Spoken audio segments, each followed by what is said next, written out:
Salut à tous. Bon alors là on peut pas être mieux placé pour vous charger des vidéos en 4G. On est au pied de l'antenne. On commence par quoi? Une interpellation? Un accident. Alors un accident, soi-disant un accident, on vous laisse voir ça. Et apparemment on aurait écrasé un cycliste. Non bah t'exagères à peine. Et on quitte Ushuaia. Ou pas. Ensuite, on va marcher à la Laguna Turquesa. On profite magnifique. Du beau temps à Ushuaia. Fatigant. Fatigant. Et vu qu'on n'en a pas fait assez, eh ben on se fait la cascade du voile. De la mariée. Fatigante aussi. Fatigant aussi. Et ensuite, vous allez voir dans la vidéo où est-ce qu'on va après la fin de cette grande marche. Et surtout, vous allez voir pas mal de cascades de la part de Manon. Allez, bonne vidéo. Ciao. Ciao. Bienvenue sur la chaîne XCG Family, où vous pourrez suivre notre aventure.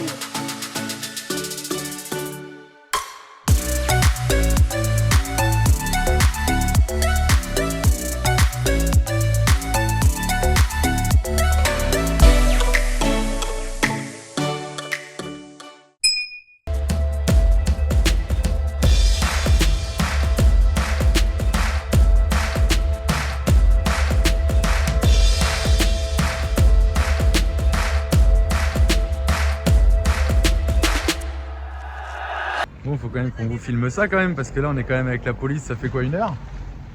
Une petite heure, parce qu'ils disent qu'on a touché un cycliste et qu'il est tombé. Alors heureusement on a la dashcam, du coup on voit qu'on est quand même loin du cycliste. Donc je pense qu'il a eu peur du bruit, il est tombé. Bah, c'était à 17h et il est quelle heure là? Bah, on est revenu à 21h, ouais. Je sais pas, peut-être 10. Ça, ils nous attendaient les flics hein. Bon, il y a une cabane de flics qui est derrière là. Et du coup ils nous ont arrêté direct et puis bah, il y a la police scientifique qui est venue, ils ont pris l'ADN, des mesures. On se croyait dans les films là. Ouais. Comment ça s'appelle? NCIS. Police scientifique avec le maître et tout, l'ADN sur le volant, machin. Bon, le cycliste, il a juste, je crois... il est parti il à est l'hôpital. abîmé au genou, il a été à l'hôpital, là il est chez lui, c'est un enfant, hein, je sais pas quel âge, Je sais pas. il peut avoir. En tout cas, moi Manon. je l'ai pas vu dans le rétro et on voit bien la dashcam. On vous la mettra la vidéo, tiens. On voit bien la dashcam à l'avant. Alors peut-être qu'on va mettre une à l'arrière parce que là on aurait eu une à l'arrière. L'affaire elle était réglée. L'affaire elle était réglée. Il l'aurait vu debout derrière le camion, on partait, c'était fini quoi. Là ça fait 1 heure qu'on jacte quoi. Donc voilà, on attend. Ah si, ils ont pris une petite mesure là dessus. Ouais, bah, on montrera tout à l'heure au pire. On vous montrera tout à l'heure. Une mesure à l'avant alors que il dit qu'il a touché la roue arrière du camion. Ouais, et en plus il prenait la mesure sur le trottoir au début. Ouais, sachant qu'en plus ils ont une photo puisqu'il y a une caméra qui visait cet endroit, une caméra on de la voit surveillance. au-dessus de la dame derrière Marie, on la voit la caméra. Et c'est surtout qu'en fait on voit que le cycliste est déjà sur l'arrière du camion quoi. Ouais, donc il pouvait pas être devant. Enfin, si on l'avait cogné à l'avant, je pense qu'il serait tombé, mais il Je aurait savais- peut-être même fini sous la roue arrière. Je savais que des trucs comme ça pouvaient nous arriver, mais alors pas en Argentine. Bah, On verra. La mère nous a écrit sur Instagram, mon fils a rien, vous inquiétez pas, nanani. Mais elle a quand même dit, il a touché votre... Ou vous avez touché le vélo, quoi. Moi je dirais plutôt, il a eu peur, il s'est cassé la gueule. Même les flics ils disent ça. Ou alors ça peut être aussi, il s'est cassé la gueule de peur ou pas de peur, ou juste derrière le camion parce qu'il roulait comme un taré, parce qu'il est sorti d'une priorité à droite, grave. juste devant nous, il a déjà failli se prendre une voiture. Il avait des écouteurs, donc... Ah bon? Ouais, apparemment c'est ce qu'a dit la flic. Ah ok. Donc est-ce qu'il a eu peur avec le bruit du camion? Bah non, s'il avait des écouteurs. Bah c'est ça.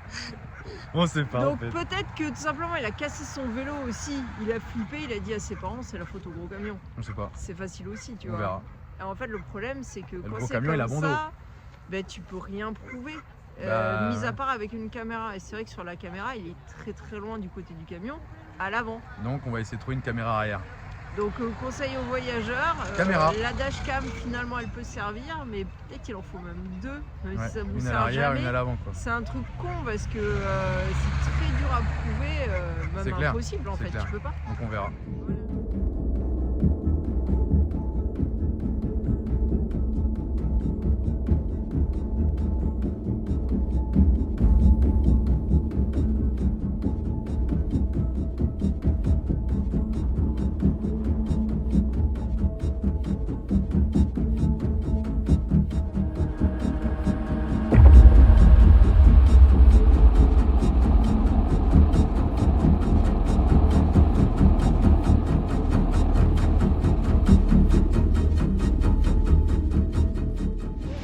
Dans le genre de choses que la police a regardé quand ils ont dit qu'on avait renversé le vélo, c'est les traces comme ça, dans la poussière. Alors ça, ils estiment que ça pourrait éventuellement être le guidon du vélo, par exemple. Donc ils ont mesuré du sol jusque là la hauteur pour voir si ça correspondait au guidon du vélo. Bon, comme dit Julien, on l'aurait chopé au niveau de la roue avant, comme ça, il aurait fini sous la roue arrière, le pauvre gamin. Mais vous avez vu sur la caméra que de toute façon, on est passé très loin, donc on n'aurait pas pu l'attraper à ce niveau-là. Et s'il dit la vérité et qu'il a cogné la roue arrière, ça veut dire qu'il s'est déporté parce qu'il a eu peur du bruit du camion, quoi. Ouais. En même temps, vu qu'il tenait pas le guidon... Et la police, elle a dit que je pense qu'il a eu peur, le gamin, il est tombé avec le camion, quoi. Et du coup, on a eu notre assureur, qui est un pote à Cordova, à Morteros, et qui gère l'histoire, et je sais pas. Voilà, c'est lui qui gère le truc, il a déclaré le sinistre, et puis... il verra s'il rachète un vélo au gamin ou pas. Parce que le père voulait un vélo en fait pour le gamin. C'était vraiment ça l'histoire. Parce que le gamin, je crois qu'il a juste eu les genoux râpés en fait. Ouais, c'est ça, le gamin il a rien. Et... Donc je sais pas, on n'a pas la suite, on a tout fourni aux copains de Morteros et l'assurance, on les paye pour ça, j'ai envie de dire. Allez, et pendant le repas, patate, parce qu'on peut pas acheter un vidéoprojecteur et bouffer du foie gras, donc ça sera patate. Et ben on se mate un petit film, puisque le X Jimmy se met vraiment n'importe où, et on n'est même pas en face de l'écran et il nous fait un écran droit.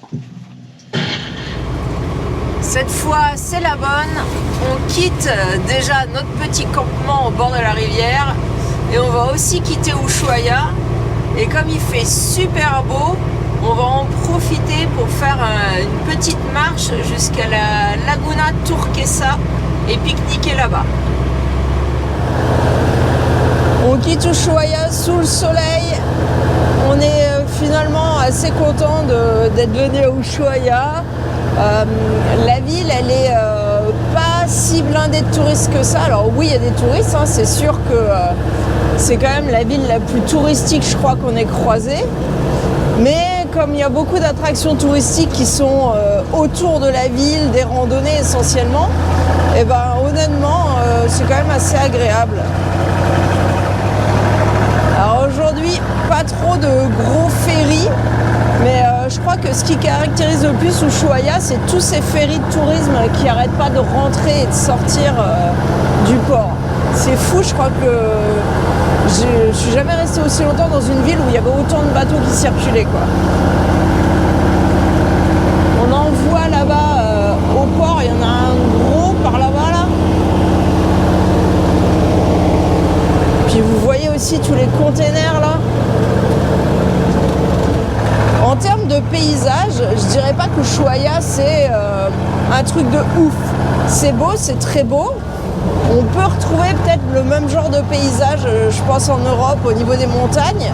Mais ici, vous avez vraiment la mer qui est collée aux montagnes et à la neige, quoi. C'est peut-être ça qui caractérise Ushuaia, parce que les sommets enneigés, ils culminent entre 300 et 600 mètres autour d'Ushuaia. Il y en a peut-être qui sont plus hauts, mais globalement, la neige, elle est quand même vachement basse et on est en été. Bon, cette fois, c'est la bonne. On quitte Ushuaia sous le soleil. C'est parti. Ciao Ushuaia. Ciao. Bon, on s'est arrêté là parce que moi j'ai vu vite fait qu'il y avait une cascade qui s'appelle El Vuelo de la Novia. Et je voulais voir ça. Mais alors ce que je trouve bizarre, c'est que je croyais que c'était au bord de la route, donc je sais pas trop. On va aller voir. Hein. Bon, en tous les cas, c'est joli la rivière. Regardez.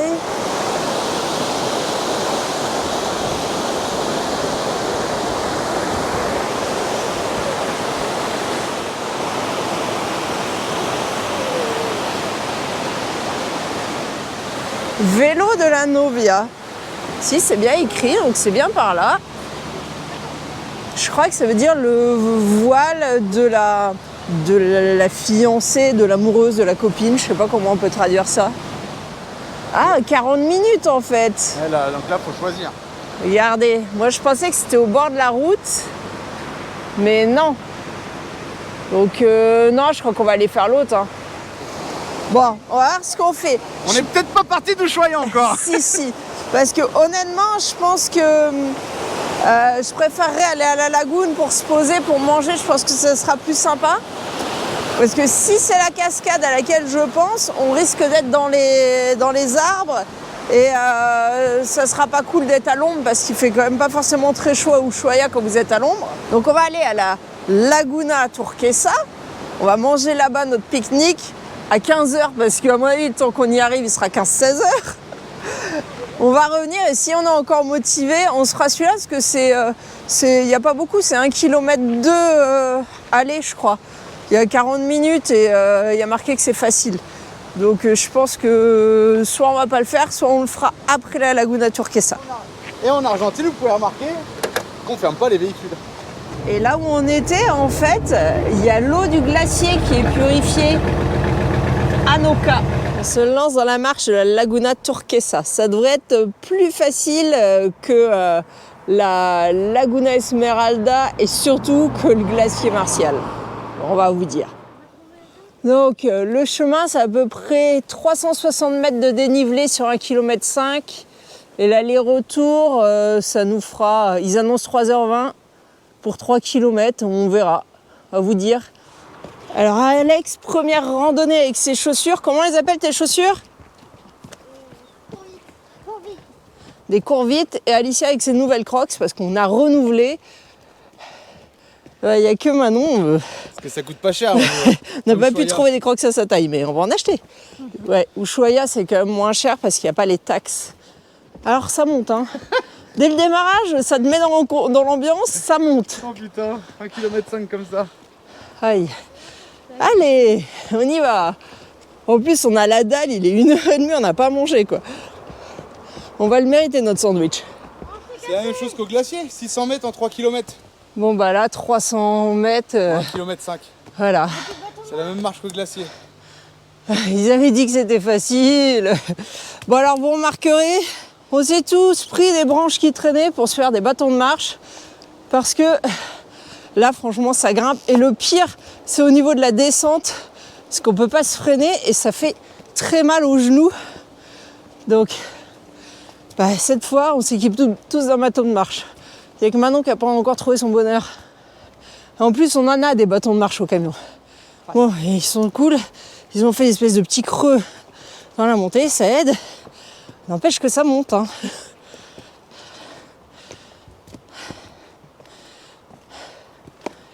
Bon, conditions physiques proches de zéro. Hein.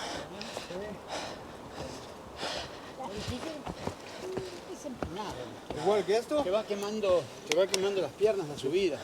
Todavía te debe quedar más o menos 1 kilómetro de subida y después cuando salís del monte vas a tener un plano de 600 metros y ahí está la laguna. O sea que nada. 1 kilomètre de montée et après 600 mètres de plat jusqu'à la lagune. On a rencontré des Argentins, du coup on lui a posé quelques questions, il a dit que ça valait la peine. Et on ne savait pas, c'est un cratère en fait, c'est un volcan qui se remplit de la glace des glaciers là. Donc on va aller voir, l'eau des glaciers quoi. Et il m'a dit qu'on allait se niquer les jambes. Donc on va voir. On va voir chaud. Que ça allait nous chauffer les gens. Lui il m'a dit 1 km, sa femme à l'arrivée elle a dit 1 km 4. Ok. Oui mais il a dit 1 km de montée et le reste c'est plat. No sé, va a ver. Allez c'est parti.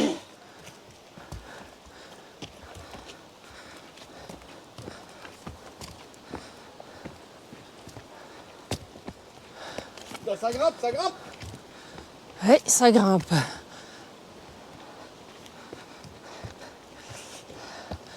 Je vous ai pas dit aussi, mon nouveau surnom c'est la mule. Vous voyez, c'est toujours moi qui porte tout en fait.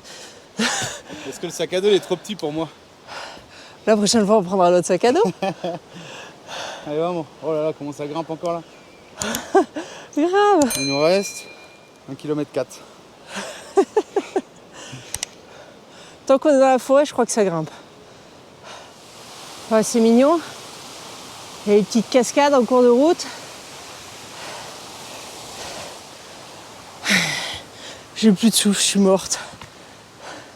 Je suis pas la seule. Je regarde mes calories. Ah, Toujours important. Hein.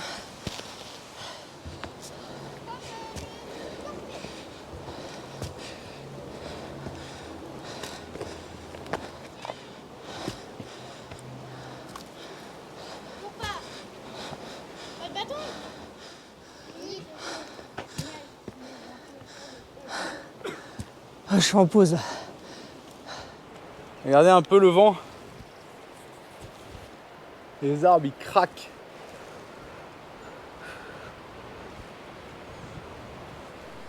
Allez, il y a du monde qui descend. Nous on monte. Putain, c'est de l'escalade leur truc en fait.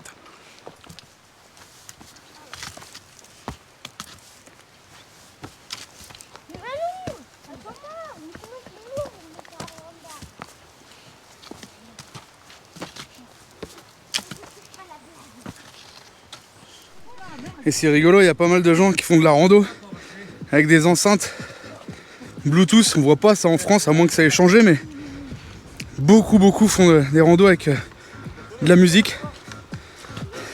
Regardez là, entre les montagnes, c'est la Laguna Esmeralda. Donc on monte à la Laguna Turquesa, on a une vue sur la Laguna Esmeralda. On est plus haut que la Laguna Esmeralda, puisqu'on la voit au loin là. Et la dernière fois, on a marché jusque là. Et là, on est carrément plus en hauteur, ce qui explique pourquoi on a autant monté aussi. Petit passage gadouilleux là. Heureusement, personne n'est tombé. Bon, à ce qui paraît, il nous reste pas très loin. Je pense que c'est là, au centre, dans le cratère du volcan. Alex il essaye de protéger ses courvites. Ah bah, ça continue. C'est ce qu'ils appellent les zones de tourbière ici. Et c'est spongieux, gadouilleux. Tiens, prends ça et rends-le-moi après. Prends ça pour t'aider.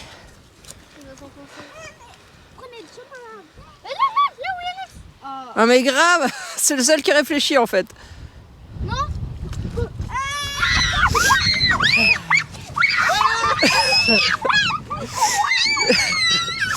Magdeleine, c'est toujours la meub. Heureusement que j'ai pris pour ce nom.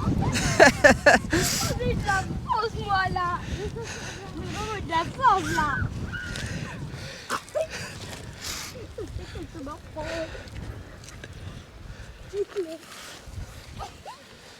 Alex, il trouve les bons chemins. Tu devrais prendre le chemin d'Alex, ma chérie. J'ai lavé les cheveux. Normalement, les enfants, ils tracent devant. Et là, ils nous font le troupeau et c'est relou parce que on reste coincé derrière et ça nous coupe dans notre élan. Allez, les biquettes, avancez! On va jamais y arriver, je crois.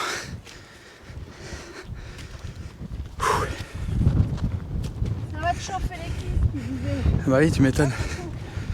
Une belle cascade. C'est beau. Faut pas dire. Et on est vachement plus haut quand même que Esmeralda. Allez, vamos. Falta poco. Allez, on change un peu de terrain. La pierre. Toujours en crocs. Ça y est, on arrive. Il est 14h30. On aura mis 1 heure pour monter quasi 400 mètres et 1,5 km. Et apparemment, d'après les enfants, il y a de la neige. Et des touristes. Donc déjà, il y a la lagune. Et ben voilà, on l'a fait. C'est beau, hein. Ça y est, on y est. Laguna Turquesa. Au milieu du cratère. Oh, franchement, c'est joli. Par contre, on se pèle. Et regardez, il y a même encore une plaque de neige par là. Et tout le chemin, ça allait. Et juste quand on arrive là, en fait, on se prend vraiment du froid, quoi. Je vais essayer de monter pour vous faire une vue de plus haut de la lagune. J'ai pris un peu de hauteur. Là, on voit la Esmeralda. Et là, la Turquesa.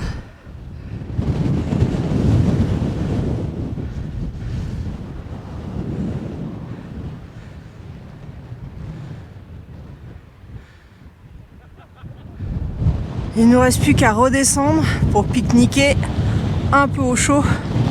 Parce que là, le vent s'accumule, vous devez l'entendre dans le micro. Et il est gelé. On redescend pour récupérer un peu de chaleur. Parce que là, le vent est vraiment gelé. Et on va se poser à l'abri des arbres un peu plus bas pour pique-niquer.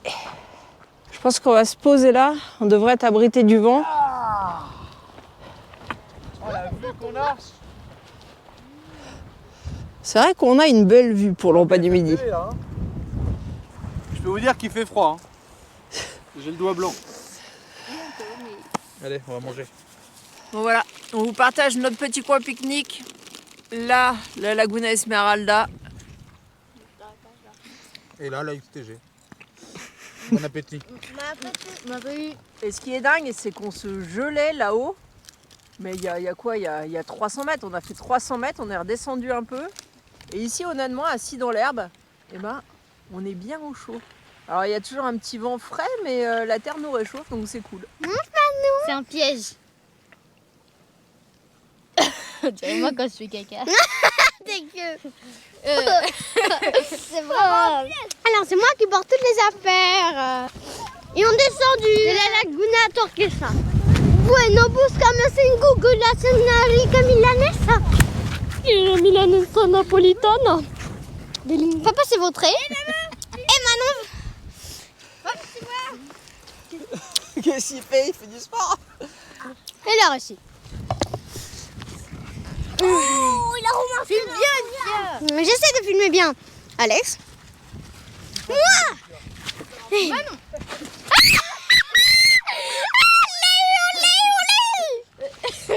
Ça va, je dis rien. Je dis rien.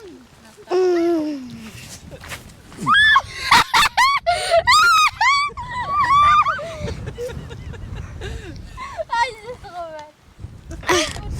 mal. Oui.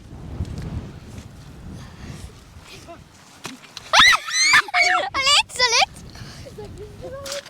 Wouh, failli, une petite cascade. Papa.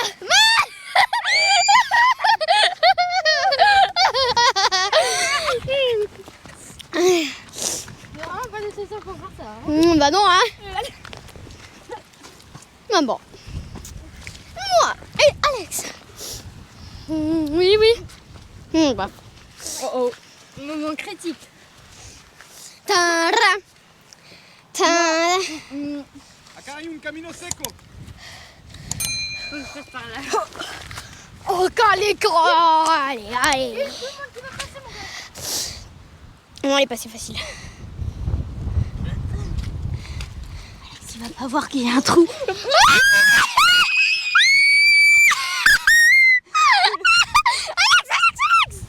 Dis-lui pas qu'il y a un trou. Oh non. Regarde le pull. Chut.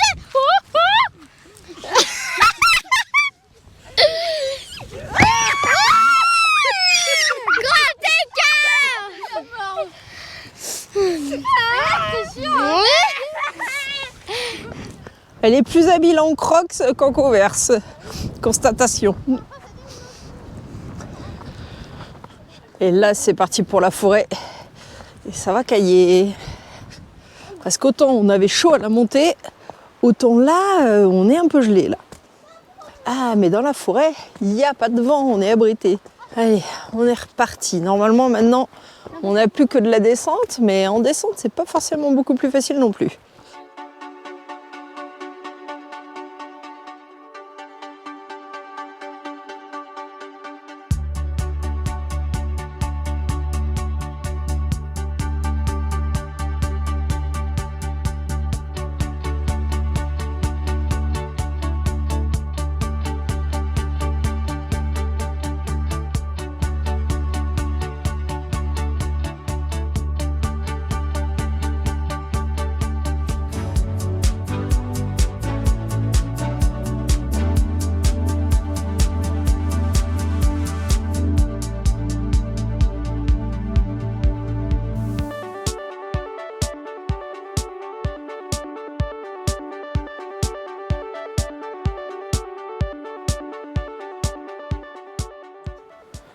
Et dans les descentes, on use vachement la pointe. Je vais vous montrer une preuve. Vous avez pas l'odeur. Hein. On use vachement la pointe. Et elles sont neuves les chaussettes en plus. Hein. Il me reste une paire de chaussettes. On achète des chaussettes. Ça y est, on arrive à la fin de la marche. Bah, la descente, ça va quand même vachement plus vite que la montée. Hein. Il vient d'engueuler sa fille parce qu'elle court. Faut vraiment pas faire ce qu'il fait. Hein.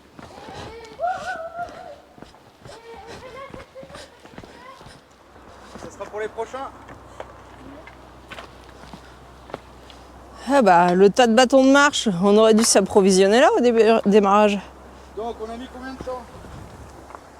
Il est 4h30. On a mis 3 heures. 3 heures, et ouais, on a dû rester une bonne heure tranquille. Et ils annonçaient 3h20, donc bah, ils doivent prendre en compte qu'on s'arrête là-haut, qu'on fait des photos, tout ça. Hein. Allez, bah comme on n'a pas assez marché aujourd'hui, on part voir la cascade. C'est vélo, donc c'est voile de la mariée. Bon, difficulté Barra, ils annoncent 40 minutes aller-retour. 1 km 2 aller-retour, ça devrait aller. Ouais, surtout que j'imagine la cascade, c'est la rivière et on est au ras de la rivière, donc ça devrait pas monter beaucoup. Enfin, on ne sait jamais. Et Alicia a décidé de m'aider.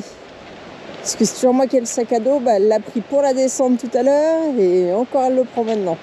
Voilà, il est plus léger quand même. Hein. Oui, beaucoup. Tout à l'heure, je vais finir en bas.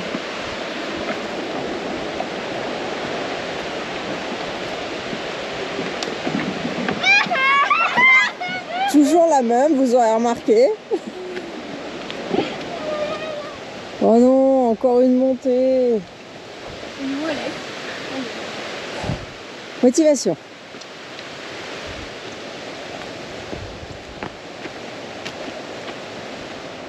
Il y en a, ils ont fait une petite cabane par là.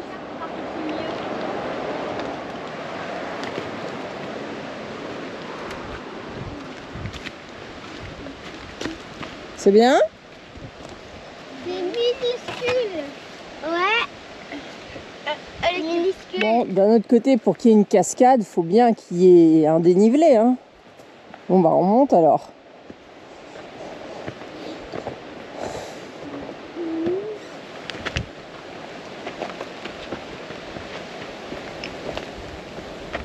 Il y a déjà un beau dénivelé là. Et ça monte encore. Je la vois à travers les arbres, la cascade, on arrive. Bon, ils annoncent que 600 mètres, bah en fait c'est peut-être parce qu'on vient de faire une rando ou quoi, ça nous paraît toujours plus long que ce qu'ils annoncent.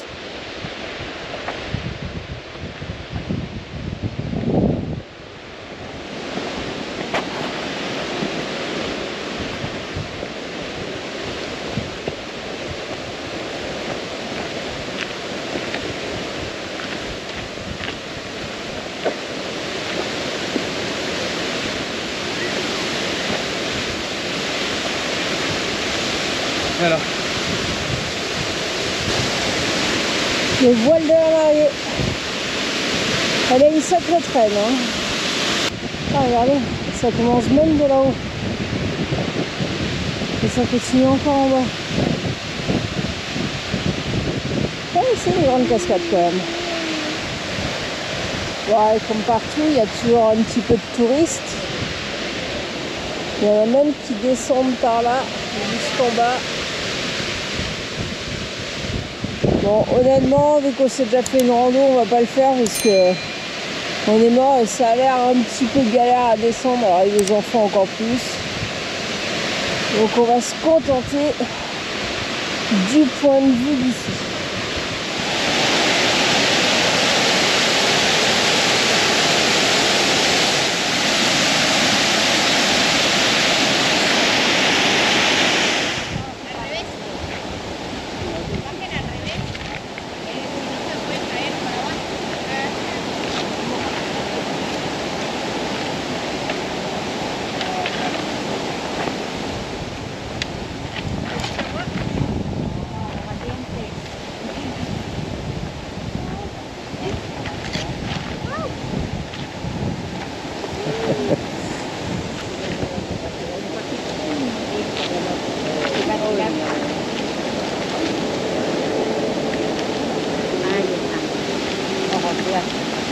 Impeccable. Allez, c'est reparti.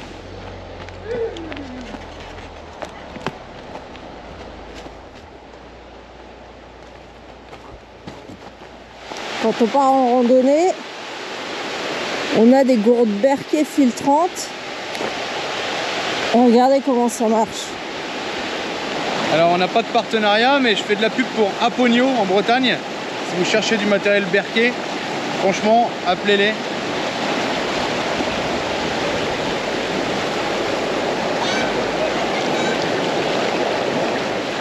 Et voilà. Et là.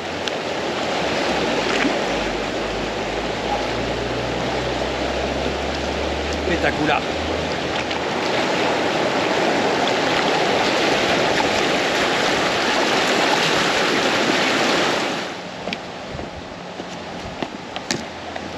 Regardez où on est, Ushuaia, ouais. Bah on n'est pas encore parti en fait. Hein. On revient. Parce que là il est, je sais pas, 19h30 ou 20h et on va pas prendre la route jusqu'à Tolwyn et faire 100 km maintenant. Donc on retourne encore au camping. On aurait pu en faire un autre mais il n'y avait pas de 4G, c'est vrai. Et avec la 4G on va vous charger quelques vidéos sur YouTube pour prendre un peu d'avance. Parce qu'après quand on sera au Chili on sait pas trop les prix de la téléphonie. Donc voilà, et puis on doit avouer qu'on est mort. Laguna Turquesa plus la cascade derrière, ça nous a tués. Alors ce soir c'est repos. Allez, ça y est, on s'est reposé là. Et demain normalement c'est la bonne. En attendant la prochaine vidéo, vous pouvez aussi nous suivre sur Instagram et Facebook.